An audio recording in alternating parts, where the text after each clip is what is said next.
అదే RTV app వార్తల్ని క్షణాల్లో చదివే అవకాశం ఉంటుంది. ఒక న్యూస్ పేపర్, ఒక టెలివిజన్ ఛానల్ మీ చేతుల్లో ఎప్పుడూ ఉంటాయి. స్వర్గీయ నందమూరి తారక రామారావు గారు బడుగు బలహీన వర్గాల కోసం, అదేవిధంగా తెలుగు వారి యొక్క ఆత్మగౌరవాన్ని ప్రపంచానికి చాటి చెప్పేలాగా తెలుగుదేశం పార్టీ స్థాపించి కేవలం 9 నెలల కాలంలోనే అధికారం చేపట్టి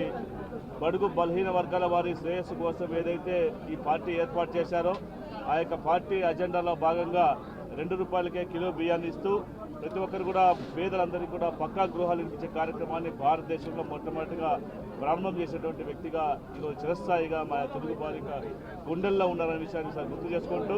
ఈరోజు మాకు తెలుగుదేశం పార్టీ ఆవిర్భావ దినోత్సవం దాదాపు 43 సంవత్సరాలు పూర్తి చేసుకొని 44వ వసంతంలో అడుగుపెట్టిన సందర్భంగా భారతదేశంలోనే ఏ ప్రాంతీయ పార్టీకి లేనటువంటి 1 కోటి మంది పైచలకు ఈరోజు సభ్యత్వం కలిగి ఉండి ఈ భారతదేశంలో తెలుగుదేశం పార్టీ అంటే క్రమశిక్షణకి మారుపేరుగా ఈరోజు నిలుస్తూ ఉంది. ఈ పార్టీ నందమూరి తారక రామారావు ఇచ్చినటువంటి దిశానిర్దేశాన్ని తూచా తప్పకుండా పాటిస్తూ మా ప్రియతమ ముఖ్యమంత్రి జాతీయ పార్టీ అధ్యక్షులు నారా చంద్రబాబు నాయుడు గారు, అదేవిధంగా జాతీయ పార్టీ ప్రధాన కార్యదర్శి నారా లోకేష్ గారి సారథ్యంలో తెలుగుదేశం పార్టీ యొక్క విశిష్టతను ఇంకా చాటుతూ తెలుగుదేశం పార్టీ ఏ విధైతే నందమూరి తారక రామారావు గారి ఆశలకి ఈరోజు నిలయంగా ఉందో ఈ యొక్క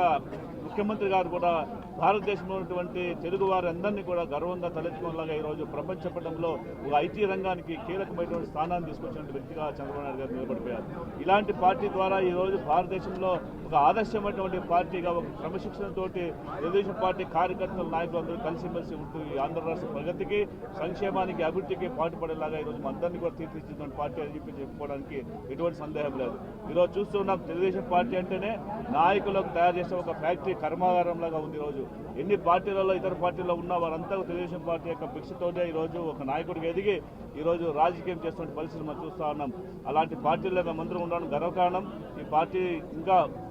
ముందుకు తీసుకెళ్తూ ఈ రాష్ట్రమే కాదు దేశంలోనే ప్రధాన భాగస్వామిగా తెలుగుదేశం పార్టీ వెలిసిలేలాగా మేమందరం కూడా కృతజ్ఞతతో కష్టపడి పనిచేస్తూ పార్టీ ఇచ్చేటువంటి ఆశయాల్ని, పార్టీ ఇచ్చేటువంటి నిర్ణయాల్ని తూచా తప్పకుండా పాటిస్తూ ప్రతి కార్యకర్తని గౌరవిస్తూ ప్రతి కార్యకర్తకు అండదండగా ఉంటూ తెలుగుదేశం పార్టీ ఇచ్చినటువంటి మేనిఫెస్టోలో అన్ని కార్యక్రమాలను కూడా పూర్తి స్థాయిలో సమర్థవంతంగా అమలు చేసేందుకోసం మా నారా చంద్రబాబు గారు